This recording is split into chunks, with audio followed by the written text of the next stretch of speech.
여러분은 저를 반대표로 만들어주셨습니다. 여러분이 만들어주셨습니다. 세상을 바꾸는 과정에 동참해서 관성과 고정관념을 깨주십시오. 그러면 세상은 바뀔 것입니다.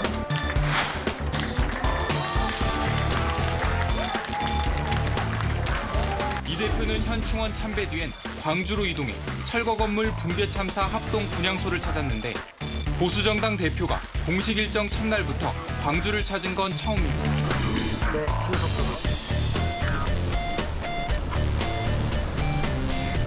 자, 화면 왼쪽에 보시면 7번 김현주, 8번 황교안 후보팀이 나와 있습니다. 빨리 조기 입당을 하셔서 이왕에 하실 거면 빨리 하셔서 당내 경선을 통과하면서 검증도 거치시고 여의도 청년 말고 진짜 보통 청년이 정당의 대변인이 될 수 있다면 굉장한 파급력과 만약에 오늘 안타깝게 여러분의 선택을 받지 못한 분이 있다면은 내일을 준비하는 국민의힘은 그분들의 역할도 빼놓지 않겠습니다.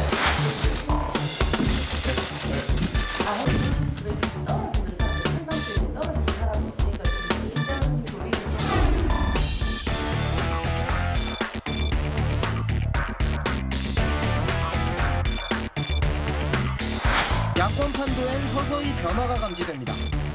최근 한 여론조사의 범야권 대선 후보 적합도에선 유승민 전 의원이 14.4%로 윤석열 전 총장에 이어 2위로 올라섰습니다. 한국에서 최근에 제공한 100만 도스의 얀센 백신의 접종 대상자 중에 한 명이 저였습니다. 매우 감사할 일이고 동맹의 유지와 그리고 미래를 위해서 항상 많은 도움을 주신 것에 감사하고. So we were happy to have provided a small token of vaccines for your use, and I'm personally glad that you were able to benefit directly from that. So 우리의 지상 과제는 대선의 승리입니다. 그 과정에서 저는 다양한 대선 주자 및 그 지지자들과 공존할 수 있는 당을 만들 것입니다.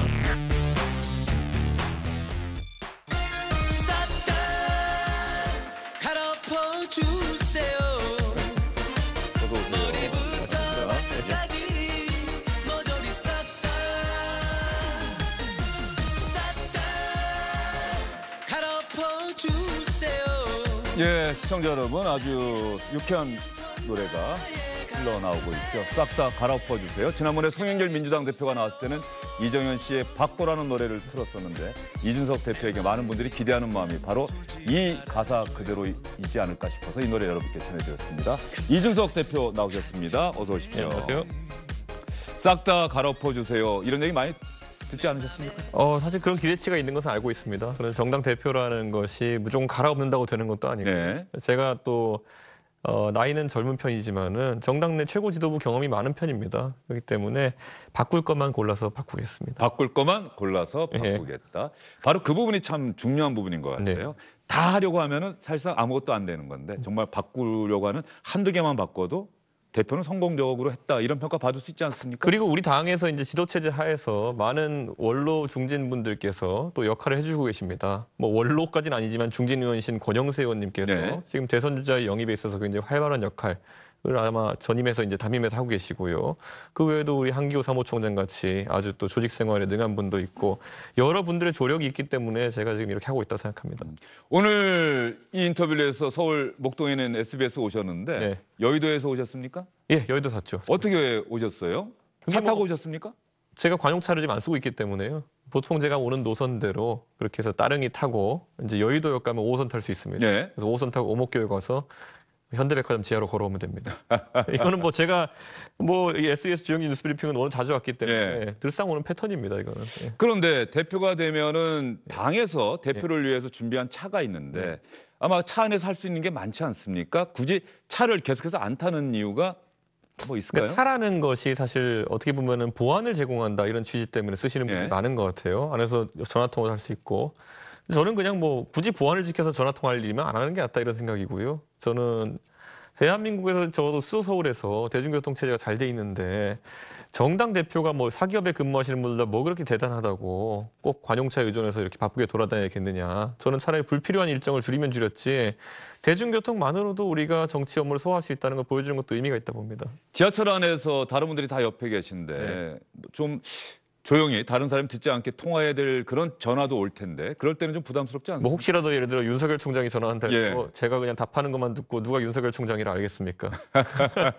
그냥 알겠습니다. 다른 분야 얘기하는지 알겠지 이렇게 생각하기 때문에 예. 의외로 그 보안이라는 것이 또 핑계로 들자고 하면 핑계가 될 수 있겠지만은 실질적인 상황에서는 크게 도움이 안 되는 경우가 많습니다. 예. 대표로 선출된 지 이제 거의 한 달이 된 것 같습니다. 네. 그렇죠? 예. 예, 지난달 11일이었으니까. 지난 한 달 돌이켜보면 어떻습니까? 제 입장에서는 좀 당혹스럽긴 합니다. 제가 어려운 도전이지만 험지 출마를 계속해서 국회의원이 되겠다는 목표를 세우고 이제 거의 한 6년째, 5년째 선거 출마를 하고 있는데 그 목표했던 것보다 다른 것에 우선 도달하게 되니까 제가 약간 방향 수정이 필요했다 이런 말씀을 드리고요. 그 보통 당대표도 일반적인 당대표가 아니라 대선과 지선을 같이 치러내야 되는 당대표이기 때문에 그렇죠. 제가 뭐 훌륭하신 분들한테 배운 것이 많다면은 그걸 다 쏟아내야 되는 상황이 왔습니다. 결과적으로 국민의힘을 지지하는 당원 또 지지하는 시민이 내년 대선에서 정권 교체를 이뤄내기 위해서는 다른 후보들보다는 이준석 후보가 더 낫다. 이준석 후보 자체를 좋아해서도 그러긴 하겠습니다만 전략적인 선택을 했다. 이런 생각을 하는 겁니까? 전략적으로 판단해봤더니 제가 좋아지신 거겠죠. 두 개가 구분되기보다는 저는 그런데 지금까지 그 젊은 세대가 정치에 많이 소외돼 있었고요. 이번에 오세훈 시장의 당선도 그렇고요. 제 당선도 그렇고요. 처음에 젊은 세대가 먼저 부글부글 끓어올랐던 단계가 있었습니다. 그 다음에 가장 특기할 만했던 거는 젊은 세대가 항상 저한테 메시지 보내는 것, 페이스북 메시지 같은 거 보면요. 아버지를 설득했습니다. 어머니가 이준석 후보의 안정감에 의문이 있었는데 설득했습니다. 뭐 이런 걸 많이 봤거든요. 원래 보수 정당은 나이 든 부모님이 보통 본인의 자녀를 설득하는 방식으로 여론의 전파가 이어졌는데 지금은 그 반대 방향으로 역류해서 올라가고 있다. 이게 굉장한 하나의 새로운 조류고 저는 이번에 저희가 대변인 토론 배틀 같은 거 한 것도요. 젊은 세대에서의 관심도 많았지만요. 진짜 그 중장년층, 그러니까 딱 그 정도 되는 자식을 가진 부모층에서 이제는 저런 열린 기회라는 것이 내 자녀들에게도 돌아갈 수 있으면 좋겠다는 생각을 많이 보셨던 것 같아요. 그래서 저는 참 의도했던 것과 다르게 이런 폭발적인 관심들을 보면서 저는 정치가 많이 바뀌고 있구나 생각을 합니다. 대변인 배틀은 뭐 상당히 큰 관심을 끄는 데는 성공한 것 같고요. 물론 이 대변인들이 앞으로 어떻게 해나가느냐가 정말 중요한 건데 6개월로 임기를 정한 거는 이준석 대표도 내심 내년 대선, 지방선거, 특히 내년 대선 그때까지를 나의 임기다라는 마음으로 하고 있는 건 아닌지 저는 그런 생각이 좀 들던데. 저희가 이제 6개월이라고 공지를 하긴 했지만요. 그건 최소 6개월을 보장한다는 의미고요. 아마 대선이 지금부터 한 9개월 뒤에 치러질 것이기 때문에 최소 9개월 정도 그분 활동하실 것이다 이렇게 보고요. 저는 제가 만약에 대선과 지선에서 좋은 성적을 거두는 대표가 된다고 하면은 저는 그 시점에 가가지고 당이 만약에 제 리더십이 더 필요하다고 하면 당연히 지속해야 되는 것이고요. 아니라면 또 여당 대표라는 건 다른 역할이 요구될 수 있습니다. 그럼 그건 또 그때 판단할 수 있는 것인데 우선은 당원들이 저에게 2년 임기를 맡겨준 만큼 성실하게 수행해야죠. 예, 지난 한 달 동안 이준석 대표가 언론 인터뷰나 또 이곳저곳 방문하면서 만났던 당원이나 시민들한테 가장 많이 들었던 질문이나 이야기 혹시 기억나는 게 있습니까? 저는 기본적으로 이 당대표 하면서 저에게 뭐랄까요? 젊다는 것에 대한 두려움을 가진 분들이 많았습니다. 그 두려움이라 함은 실수할까라는 두려움도 있지만은 또 지금까지 오랫동안 당에서 활동해 오신 당원이나 이런 분들께서 내 역할이 사라지는 것이 아닌가라는 생각을 많이 하신 것 같아요. 그렇죠. 네, 그래서 그것에 대한 저항 아닌 저항이 좀 있었던 건 사실인데요. 지금 제가 이제 당직 인선을 마치고 예를 들어 대선주자 영입에는 권영세 의원 그리고 대선 준비에는 서병수 의원 이런 중진들이 본인들의 특성과 역할에 따라서 배치되는 것을 보고 많은 분들이 그냥 변화의 조류에 같이 타기만 하면은 나도 역할이 있구나라는 생각을 하기 시작한 것 같습니다.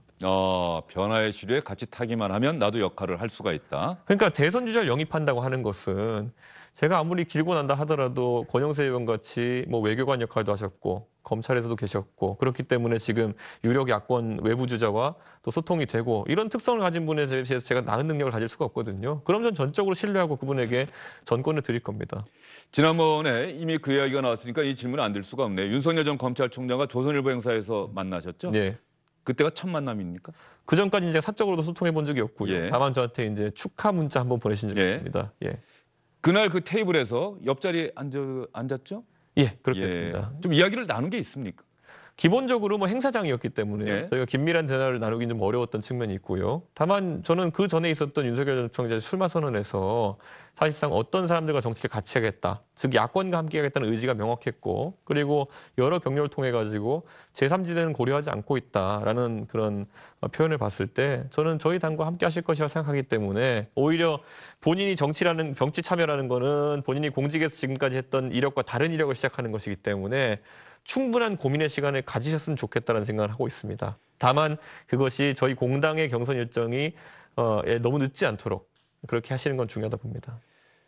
그때 한번 만나기로 했다 이런 얘기를 윤석열 전 총장이 기자들에게 했던 것 같은데 그렇게 약속한 게 맞습니까? 예, 그때 이제 뭐 의례적이지만 어쨌든 만나기로 했다, 만나자라는 취지로 이제 말씀하셨고요. 저는 그래서 이제 그 말을 듣고 제가 그러면 우리 당에서는 권영세 위원장이 그 대권 주자와의 소통을 담당하고 있으니 그분을 먼저 만나보시는 게 좋지 않겠냐 이렇게 해서 실제로 며칠 전에 회동이 성사됐습니다. 예. 예. 권영세 의원이 만나고 와서 이준석 대표하고도 당연히 이야기를 했을 것 같은데요. 예. 특히 입당 문제와 관련해서 그때도 기자들이 상당히 관심을 갖고 현장에 가지 않았습니까? 예.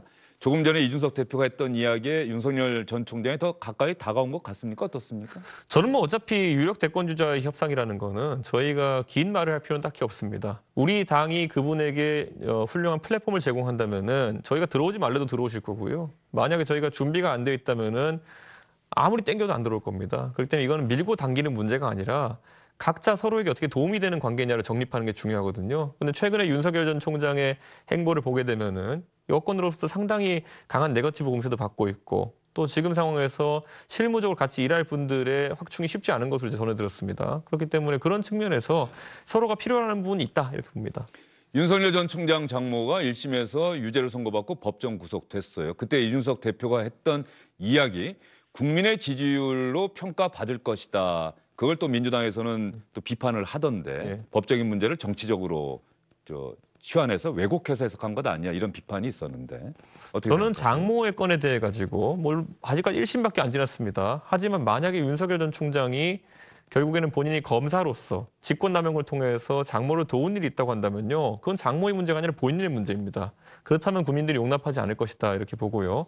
저는 연좌를 하지 않는다는 대한민국의 헌법입니다. 13조 3항에 있는 것이기 때문에 민주당이 정신을 못 차리고 만약에 헌법과 싸우겠다고 한다면은 뭐 반헌법 세력 하십시오.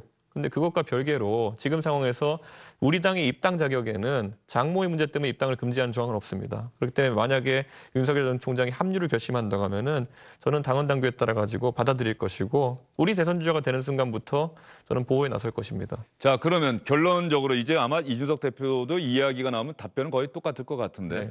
국민의힘의 대선 후보 경선 열차는 뭐 날짜는 아직 정해지진 않았고 8월 말에는 출발하는 겁니까? 권영세 전 의원께서 이제 언급하신 예. 것처럼 물리적으로 저희가 최대한 늦추면 한 9월 초 정도가 나옵니다. 9월 초. 그런데 사람이 꼭 마지막에 타야 됩니까? 그렇기 때문에 저는 예를 들어서 9월 초로 늦춘다 하더라도 안 탈 분이 탈 것 같지는 않고요. 예, 타지 않고 싶었다는 분이 9월 초라고 해서 갑자기 탈 것 같지도 않고요. 다만 저희가 경선 실무를 생각해 봤을 때 8월 말 정도까지는 후보들의 어쨌든 그 탑승을 마감하는 것이 옳다. 등록. 예, 그렇죠. 이렇게 예. 바라보고 있습니다. 그러면은 그 전에 윤석열 전 총장이 들어올 것으로 기대한다.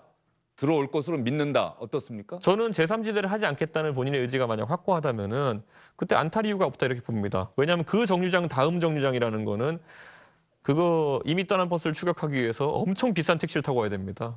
예, 개인 비용을 다 들여가지고 못 따라잡을지도 몰라요. 예. 알겠습니다. 탈 수 있어야 타야 됩니다. 송영길 대표가 지금 민주당 후보들로부터 상당한 또 공격을 받고 있어요. 이재명 후보 지지하는 것 아니냐. 이준석 대표도 여전히 이준석 대표는 역시 유승민 전 의원과 친하다. 네. 이런 이야기가 많이 있을 것 같은데. 제가 전당대회에서 그래서 그런 말 하신 분들 굉장히 예. 원망합니다. 왜냐하면은 그게 사실 그분들의 거꾸로 유승민 의원에 대한 어떤 반감을 드러냄으로써 이미 선거에 한번 영향을 미쳤고요. 그리고 지금 이제 사실 유승민계라고 하시는 분들 중에서도 훌륭한 분들이 있지만은 지금 인사에서 철저히 배제되어 있습니다. 왜냐 저는 대선 경선을 관리해야 되는 입장에서 그분들의 참 능력이 탐나긴 하지만은 또 그렇게 공격할 분들이 있기 때문에 당을 위해서 못 쓰고 있는 것이거든요. 저는 당을 지금 굉장히 혼란으로 몰아갔던 그런 개파 논쟁이 반복되어서는 안 된다 봅니다.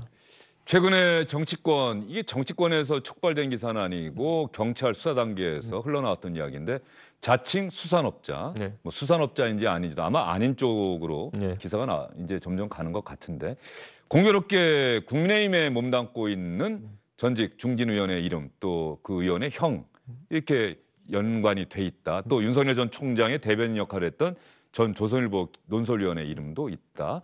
국민의힘 입장에서도 좀 부담스럽지 않을까 싶은 생각도 좀 드는데 말이죠. 결국 사람이라는 거는 저희가 정치하면서 어쩔 수 없이 만나볼 수밖에 없는 경우들이 있습니다. 근데 그 사람을 만나보면은 대체적으로 판단을 합니다. 이분이 하는 말이 진실성이 있다든지 아니면 실제로 이분이 하는 것이 뭐 청탁에 해당된다든지 다 들어보면은 거기에 따라 그 다음에 정치인들의 행보가 정해지는 것이거든요. 지금 경찰이 수사 단계에서 어떻게 이런 이름들이 흘러나온지 모르겠으나 지금 그분들의 해명, 당사자들 만난 분들의 해명만 본다 하더라도 진짜 식사 자리에서 만나고 연을 끊었다는 분도 있고 아니면 가벼운 선물을 받았다는 분도 있고 아니면 박영수 특검 같은 분들 같은 경우에는 뭐 렌트 같은 경우에는 내가 비용을 다 대납했다, 다 지불했다. 그리고 그것을 증언해 줄 사람도 있다. 다들 해명을 내놓고 있지 않습니까? 저는 그분을 만났다는 것만으로 문제되는 것이 아니라 그분과 어떤 이권이 개입된 사업을 했다든지 아니면 불합리한 청탁을 받았다든지 그래서 그것을 그 해당 정치인들이나 이런 분들이 수행했다든지 이랬을 때 문제가 있는 것이지 지금 이름들이 이렇게 나온다 그러면 솔직히 박지원 국정원장의 이름도 나오는 것을 알고 있는데 그런 게 얼마나 백해무익한 일이겠습니까? 대한민국의 정보기관을 담당하고 있는 분인데 그분의 업무 수행에 지장이 없도록 이런 것은 경찰에서 좀 명단 관리하는 걸 잘했으면 좋겠습니다. 김재원 최고위원이 어제 회의 석상에서 공개적으로 청와대와의 연루 의혹 이렇게 해석될 수 있는 이야기를 하면서 청와대를 또 강하게 비판을 했단 말이죠. 그랬더니 청와대에서는 청와대하고는 연관이 없는 사안이다 이렇게 보인다고 해명을 했고 특별 사면 2017년 말 특별 사면 과정은 모르겠는데 그 사람이 사면된 것은 맞다. 그러나 뭐 누군가의 부탁을 받고 뭐 들어주거나 그랬던 것은 아니다 이렇게 나오는데 김재원 최고위원의 개인 생각입니까? 당의 생각입니까? 저는 그 부분은 청와대가 좀 더 명확하게 해명을 해야 된다고 생각하는 것이요. 이번 정부 들어서 사면에 대해서 엄격하게 다루어왔고 그걸 국민들에게 많이 홍보했던 건 맞습니다. 국민의 어쨌든 뜻이 반영될 수 있을 때만 사면을 하겠다. 그런 취지에 부합할 때만 사면을 하겠다 했는데 그러면은 그걸 설명해야죠. 그분은 도대체 무슨 국민 대통령의 목적으로 사면을 한 겁니까? 그리고 그런 것들은 대통령의 고유 권한이라고 해서 얘기하겠는데 대통령의 고유 권한으로 특정한 목적 없이 누군가 사면했다고 한다 그러면은 뭔가 이상한데 이 정도는 야당 최고위원이 제기할 수 있는 것이고 저는 김재원 최고위원께서 아주 날카로운 질의를 하셨다. 청와대는 사면권을 아주 엄격하게 사용하겠다는 본인들의 주장을 다시 한번 관철시키려면은 그 엄격한 사면권이 아니 전직 대통령에게 국민 대통령 목적으로도 사용하지 말라고 여론이 있다고 주장했던 분들이 도대체 수산업자인지 아닌지도 불확실한 분이 그런 분들이 있어가지고 왜 사면 받아야 했는지 그거는 본인들의 해명 과제인데 왜 회피한지 모르겠습니다. 당 차원에서 그 사건의 어떤 사실관계나 이런 거 좀 파악해 봤습니까? 회의에서? 지도부회의에서? 철저하게 그것은 예를 들어 수사나 이런 것에 관한 부분이기 때문에 저희가 정보를 취득하기 어려운 부분도 있고요. 다만 이제 당내에서 우리 당내에서 이름이 거명된 인사들 같은 경우에는 여러 경로로 본인들의 해명을 보내왔습니다. 그리고 그분들의 해명 중에 상당 부분 납득이 가는 부분이 있었기 때문에 뭐 저희도 그렇겠지만은 경찰도 조심스럽게 다뤘으면 합니다. 만나본 의원들이 있다는 거죠? 뭐 그 모임 자체를 부인하지 않는 분이 있으니까요. 근데 뭐 정치하면서 누굴 만났다보다는 만나서 뭘 했냐가 더 중요한 거다 이렇게 생각합니다. 예, 알겠습니다. 오늘 이준석 대표가 나온다고 해서 저희가 어제부터 유튜브 구독자를 통해서 질문을 받아봤는데 말이죠. 이 질문 받으면서 어떤 분들 또 의문을 나타내더라고요. 질문만 받아놓고 질문 안 해주는 것 아니냐. 저희가 합니다. 한번 볼까요? 어떤 질문이 들어왔는지.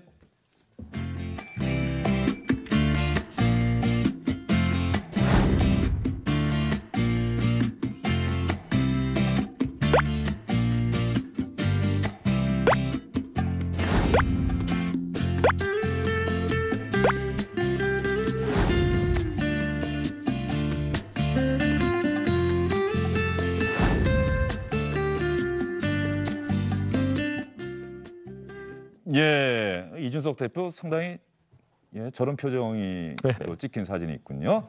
자, 프로리아라고 하는 분의 질문입니다. 윤석열 전 총장 장모 사건 놓고 연좌제가 아니니 상관없다고 했다. 여당에서 그런 사건 터졌다면 달랐을 듯한데 내가 하면 로맨스, 남이 하면 불륜 아니냐? 어떻게 짧게 대답하신다면? 저는 항상 연좌제에 대해서는 명확하게 반대 입장을 표현해왔고요. 저는 기본적으로 오히려 연좌를 적용한다고 하면요.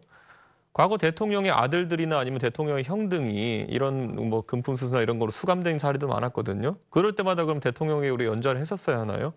박근혜 대통령에 대한 어떤 공동 지갑론이나 이런 것들이 이제 좀 확장된 법리이긴 하지만은 그때 인정된 법리 같은 경우에는 최순실 씨가 그런 돈을 이제 편취해가지고 나중에 박근혜 대통령께 쓰려고 했다라는 이런 논리가 작용했는데 뭐 대법원 3심까지 났기 때문에 그것을 지금 논쟁하고자 하는 건 아니지만은 저는 대부분의 다른 경우에 있어가지고는 연좌는 적용되지 않았습니다. 예를 들어 뭐 김대중 대통령의 아들 삼형제도 그렇고요. 그리고 노무현 대통령이나 이명박 대통령의 형도 그랬고요. 저는 그렇기 때문에 연좌는 대한민국의 방식이 아니고 아까 말씀드렸던 것처럼 헌법 13조 3항과 배치되는 것이기 때문에 저는 그건 절대 그렇게 다루면 안 된다고 봅니다. 네, 다음 질문 또 화면 보면서 말씀드리겠습니다. 좀 짧게 대답해 주시면 야권 대선 주자 중 개인적으로 술 한잔하고 싶은 후보는? 저는 개인적으로는 이 투머치 토커라고 하는 윤석열 총장하고 좀 얘기를 해보고 싶은 생각이 있고요. 그건 왜냐하면 이분이 검찰 공무원으로 가졌던 어떤 그런 식견에 비해서 다른 어떤 정치 사회 영역에서는 어떤 관점을 가지고 계신지 궁금하긴 합니다. 예. 그리고 그 외에도 그냥 술 드시는 분으로 가장 재밌는 건 역시 홍 대표죠. 예. 홍준표 예, 홍 의원. 대표죠. 예, 알겠습니다. 자, 그다음 질문. 이 부분은 최근에 이재명 후보와 윤석열 전 총장 사이에 오갔던 역사 문제입니다. 미군은 점령군이었나요? 젊은 이준석 대표의 해방 직후 역사에 대한 인식은 어떤지에 대한 질문 같습니다. 저는 점령군이냐 해방군이냐의 논쟁은 무의미하다 이렇게 보는 것이 아큐페이션 포스라는 걸 어떻게 번역하느냐의 문제거든요. 주둔군이라고 할 수 있는 겁니다. 네. 보통은 주둔군으로 번역하는 경우도 많습니다. 다만 이제 이재명 지사가 썼던 그 점령군이라는 표현이 문제되는 것은 점령군과 친일파의 합작이다라는 건 친일파가 긍정적인 의미의 표현이 아니잖아요. 친일파와 점령군을 묶어서 얘기했다 그러면 점령군의 의미 중에서 부정적인 의미에 착안한 것이 아니냐. 아니 그거는 딱 보면 뉘앙스를 아는 건데 그걸 지금 점령군이 굉장히 기술적이고 학술적인 용어다 이렇게 하는 거는 그렇게 따지면요. 그 예전에 한창 논쟁이 있었던 게 뭐냐면요. 광주 민주화운동 같은 경우에도요. 그 학술적인 자료 보면 직역하면요. 광주 반란이라고 번역할 수도 있어요. 근데 그걸 그런 뉘앙스로 만약에 보수 인사가 썼다고 하면은 나 학술적인 용어다 해다가 빠져나갈 수 있겠습니까? 저는 그것은 분명히 광주 민주화운동을 폄훼하기 위해서 반란이라고 이야기하는 것이고 이 상황에서도 점령군과 친일파의 합작이라고 하는 것은 친일파가 좋은 의미가 아닌데 어떻게 같이 엮일 수 있겠습니까? 점령군의 학술적 의미가 아니라 만약에 해방군에 반대되는 의미로서의 점령군 이 정도를 쓴 것이고요. 그게 아큐페이션 포스의 번역이면은 주둔군 정도로 하면 됩니다. 중립적인 의미를 하려면. 예. 예전에 이준석 대표가 예능 프로 나와서 봤더니 역사도 상당히 잘 맞추더라고요. 네. 예. 그러면 우리 대한민국의 출발점이 조금은 건강하지 못했다. 친일 잔재를 제대로 청산하지 못했다. 그것이 대한민국이 지금도 대한민국 정부가 출범한 지 70년이 넘었는데도 우리가 안고 가야 할 짐이 되고 있다라고 하는 그런 인식에는 동의합니까? 저는요. 그게 보통 북한과의 체제 비교를 하면서 북한은 친일 청산이 됐고 우린 친일 청산이 되지 않았다는 취지로 활용하시는 분들이 있는데 실제 자료를 보면은 북한의 대부분의 상급 인사, 그러니까 장관급 인사가 친일파 출신이었던 것이 다 드러났거든요. 그래서 저는 그런 어떤 목적을 염두에 두고 만약 이런 사학 관점을 이야기하는 것이라면은 그것도 잘못됐다. 저는 해방 이후의 공간에서 우리가 아직까지 역량을 축적하지 못한 상태에서 아주 기술적인 테크노크라트적인 위치에 있는 사람들을 일부 친일파로 기용했던 것은 아주 안 좋은 길이었지만은 불가피한 선택이었다 이렇게 보는 부분도 있습니다. 그래서 좀 저런 아주 얄팍한 사관으로 어떻게 이득을 얻어보려는 정치하지 마시고요. 미래지향적인 이야기 좀 했으면 좋겠습니다. 예. 지금 그리고 70년 전에 있었던 친일파 관료가 대한민국에 영향 주고 있는 건 아무도 없습니다. 예. 알겠습니다. 조금 전에 나왔던 질문 가운데 제가 수정해서 이런 질문 한번 드려볼게요. 혹시 여권 대선 주자 중에 술 한잔 나누면서 이야기를 좀 나누고 싶은 후보가 있다면? 저는 저랑 개인적으로 가장 또 마음이 통한 박용진 의원이랑 최근 상황에 대해서 한번 얘기해 보고 싶습니다. 박용진 의원. 다른 게 아니라 박용진 의원이 내용이 좀 있는 얘기를 하셨어요. 특히 감세론 같은 경우에 그 법인세와 소득세에 대한 적극적 감세를 주장하신 거는 굉장히 이례적이었습니다. 그건 보수 정당이 먼저 이끌어낼 방향성이었는데 박용진 의원이 과거에 학생운동을 세게 하셨고 이런 분인데도 불구하고 사고가 유연하다는 걸 보여준 지점이었다 이렇게 평가합니다. 네, 또 그 이야기 때문에 다른 후보들로부터는 좀 공격을 받더라고요. 저는 그런 분이 더 잘 됐으면 좋겠어요. 알겠습니다. 공개적으로 저는 그렇게 얘기하겠습니다. 예. 자칫하면 선거운동. 저희 당이 아니까 저는 공정성 시비 안 휘말립니다. 알겠습니다. 다음 질문 한번 볼까요? 자, 이 부분은 혹시 저 부분은 좀 어려운데 제대로 된 보수 가치를 실현하고 있다고 봅니까? 민주당과 차별화 전략은 이거 좀 어렵고 길게 말씀하셔야 될 것 같은데 짧게 핵심만 한번 말씀해 주시겠어요? 저는 자유와 경쟁이라는 가치를 실현하면은 보수 정당이 어쨌든 그 기치에 가까워진다 이렇게 보고요. 최근에 토론 배틀도 그렇고 자유 그리고 경쟁 이것들은 저희가 꾸준히 실현하려고 노력하겠습니다. 자, 그다음 질문은 이준석 대표가 많이 받았던 질문 같습니다. 이번 대선은 나이 때문에 못 나옵니다. 여론조사에서 빼주세요라고 했는데 역시 많은 사람들은 이제 제1야당 대표도 됐으니 다음 대선에는 나올 수 있지 않느냐. 대통령 될 생각 있습니까? 라는 질문이 상당히 많았습니다. 제가 안 한다고 얘기 많이 했고요. 제가 왜냐면은 그 단순히 겸양의 뜻으로 이야기하는 게 아니라요. 저는 제가 그 박근혜 대통령이 정치에 입문시켰을 때 그때 제 머릿속에 꿈꿨던 정치가 있긴 합니다. 뭔가 국가를 위해서 국익을 위해 가지고 우리나라를 대표해서 상대국 대표와 이야기하는 모습을 항상 꿈꿔왔거든요. 그런데 어쩌다 보니 정치 신문하면서 제가 민주당 패널이랑 맨날 치고받는 역할만 하다 보니까 저는 외교 통일 안보에 대해 가지고 제가 공부를 하고 싶은 생각이 너무 간절합니다. 그래가지고 제가 만약에 다음번 대통령 선거에서 나이가 되고 이런 문제가 상관없이 저는 외교 통일 안보에 있어가지고는 좀 진지한 공부를 해보고 싶은 생각이 있습니다. 외교 통일 안보에 대한 공부가 어느 정도 된다면 대통령이 돼서 국가를 경영해보고 싶다. 이 꿈은 있는 겁니까? 저는요, 정치하는 사람은 꿈을 항상 높게 가져야 된다고 이야기했고요. 다만 저는 지금 당대표 하기에도 버거운 능력을 가진 사람이기 때문에 지금 단계에서는 가시권 안에 들어오지 않습니다. 예전에 노무현 대통령이 후보 경선 과정에서 대통령이 되고 싶습니까? 라는 질문에 다른 후보들은 뭐 대부분 정답이 있지 않습니까? 저는 무엇이 되기보다는 어떻게 살아가야 하는지에 더 관심이 많습니다라고 했는데 아마 제 기억에는 정말 하고 싶습니다라고 이야기했던 게 또 많은 사람들에게 깊은 인상을 줬는데 제가 2018년에 바른미래당의 최고위원 선거 그때 대표 선거에 나오면서 공약을 했던 것들이 있거든요. 그런데 그걸 만약 찾아보시면 깜짝 놀라실 겁니다. 2021년에 제가 국민의힘 대표 선거 나와서 했던 공약과 똑같다는 것을. 이번에 대표 선거 나온 거는요. 제가 3년 전에 그런 것들을 하고 싶었는데 힘이 부족했다는 걸 인지했기 때문에 이번에 큰 힘에 도전했던 것이고요. 제가 바꾸고 싶은 세상에 만약 그런 게 더 필요하다고 한다면은 제 의지가 생길 수도 있을 것 같긴 합니다. 알겠습니다. 자, 마지막 질문 한번 볼까요? 이준석 대표가 제1야당 대표가 되고 나니까 민주당의 우리 김남국 의원 높게도 평가했는데 김남국 의원이 상당히 이 문제 집요하게 문제 제기를 했었어요. 병역 비리가 있는 것 아니냐. 군대 2번 간 싸이를 어떻게 생각하시나요? 그 같은 맥락의 질문 같습니다. 저건 제 책을 봐도 나오는 게요. 그 군대 2번 간 싸이가 제가 복무 시작하기 직전에 그 문제가 터져가지고요.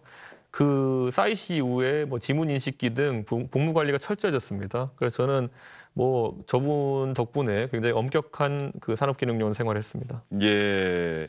이준석 대표는 역시 대표가 되고 나서도 어떤 질문에도 막히지 않고 답을 잘 한다 이런 생각이 다시 한번 드는데 말이죠.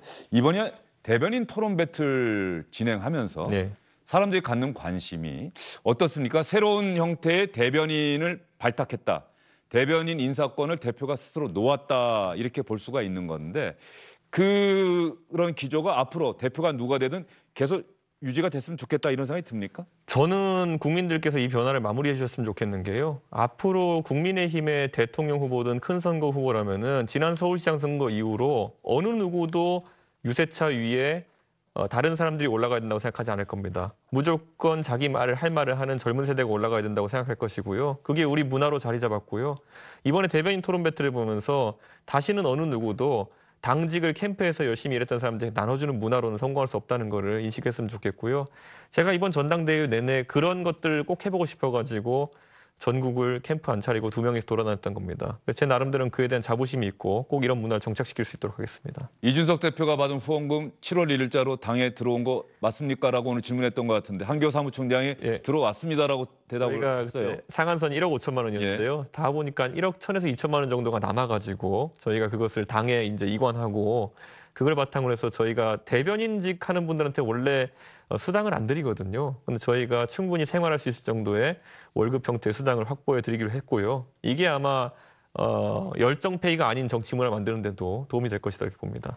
박성민 청와대 청년비서관 발탁되고 나서 그 일부 젊은 층에서는 도대체 박성민 최고위원이 무엇을 했길래 1학 1급 비서관 자리에 가느냐 이런 문제 제기가 많았습니다. 물론 그 다음에는 그래도 할만하니까 간 것이고 청년비서관이라는 자리는 그런 청년이 가야지 누가 가느냐 또 이런 반론도 상당히 많았는데 이준석 대표는 어떻게 생각하세요? 제가 어쩌면 한 10년 동안 청년 정치의 대표격으로 있었지만요. 저는 제 앞에 청년자가 들어가는 당직을 하는 걸 굉장히 싫어했고요. 청년 정치로 제 역할을 국한하는 걸 싫어했습니다. 앞으로 좀 청년이라고 불리는 세대가 청년다움이라는 것을 강요받지 않았으면 좋겠다. 젊은 사람이라도 식견이 뛰어나고 논리적이면은 외교, 안보, 국방, 경제, 교육의 문제를 다룰 수 있어야 되는 것이지 꼭 그렇게 기성세대가 만들어 놓는 청년의 영역에서 정치를 해야 된다. 저는 그거야말로 굉장히 청년에 대한 폭력이라고 봅니다.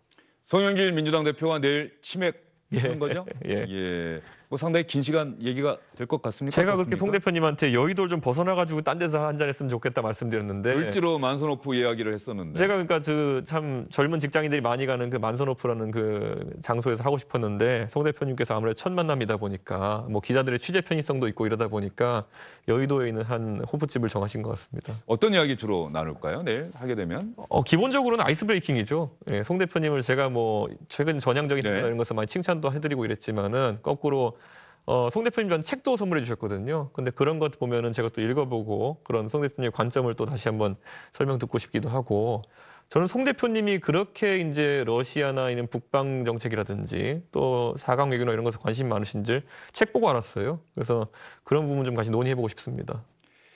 이재명 민주당 후보 아까 조금 전에 들어오기 전에 영상도 다 봤습니다만 과거의 어떤 뭐 스캔들 이런 문제를 정세인 후보가 문제 제기를 했었는데 이재명 후보는 이제 아마 더 이상 내가 어떻게 더 해명을 하느냐 이렇게 이야기를 하고 있는데 어떻습니까? 본선 가서도 그런 문제들 뭐 형수와의 사생활이라든가 이런 문제는 다시 한번 검증을 받아야 된다고 이준석 대표는 생각을 합니까? 어떻습니까? 저는 그 형수분과 했던 욕설 파일이나 이런 것들은 정치에 관심 있는 분들이면 상당수가 들어보지 않았을까 이런 생각을 합니다. 그리고 이제 그걸 통해서 형성된 지지율이 지금의 지지율이기 때문에 저는 그것이 옳고 그름을 따지는 것이 아니라 저희가 대선을 이기는데 전략적으로 유효한지 아닌지를 한번 따져보겠습니다.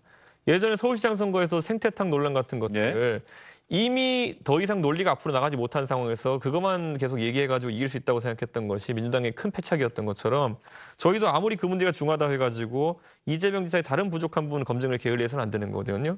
저는 이번에 솔직히 또 박용진 의원 얘기해서 죄송하지만은 박용진 의원이 속 시원하게 이재명 지사의 부족한 정책적 역량을 드러내는 걸 보면서 저는 상당히 놀랐습니다. 저런 부분이 오히려 저희가 지향해야 될 부분이 아닌가 그런 생각도 했습니다. 예.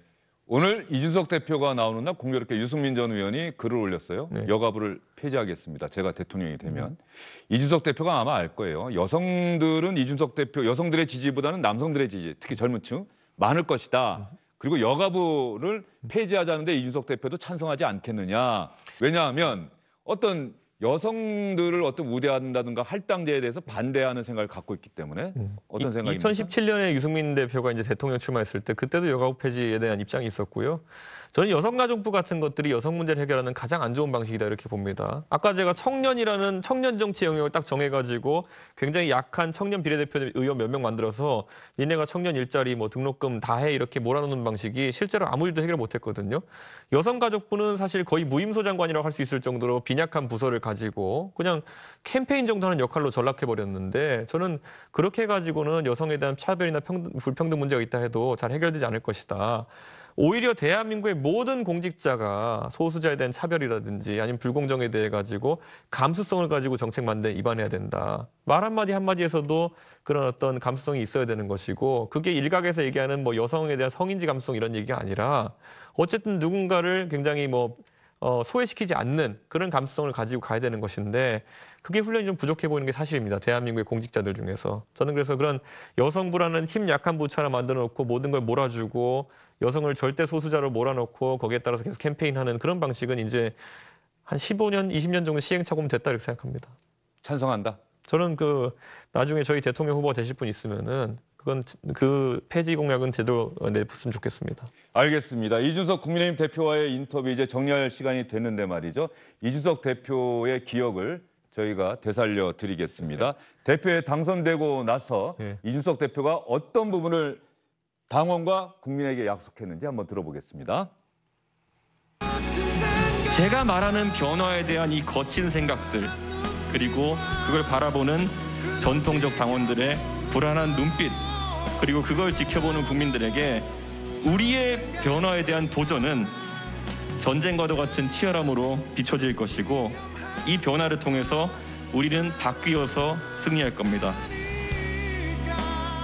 예, 저 때 아마 저희 방송 끝날 때 아마 저희가 가장 먼저 너를 위해 임재범 씨 너를 위해 어떻습니까? 저 노래 가사를 차용한 것뿐이지만 저 약속이 상당히 중요하다는 생각이 들거든요. 네, 저희 거친 생각들이 이제 하나씩 이제 실현이 되어가고 있잖아요. 대변인 토론 배틀도 그렇고 공직 후보자 기초 평가 시험 같은 경우에도 대중들의 우려와 다르게 착착 준비되어 가고 있습니다. 그렇기 때문에 성과를 보여줘야 되는 것이고 지금 그런 변화에 대해서 국민들이 두려워하는 것은 많이 약해졌습니다. 오직 여의도에 존재했던 기성 정치권이 두려워할 뿐이다. 이렇게 생각하고 저희가 하는 새로운 시도가 저희의 상대 정당이면서 파트너인 민주당을 더 두렵게 해서 같이 좀 변화했으면 좋겠습니다. 이준석 대표하고는 이야기를 나누다 보니까 말이죠. 대표님들 워낙 일정이 많아서 시간 비우기가 쉽지 않은데 언제 송영길 대표랑 한번 같이 나오셔서 저희가 2시간 다 통틀어서 한번 토론했으면 좋겠다는 생각이 드네요. 대선 국면이니까. 제가 아이스 브레이킹 잘하고 오겠습니다. 알겠습니다. 한번 송영길 대표에게도 한번 얘기 넌지시 한번 해주시죠. 오늘 말씀 잘 들었습니다.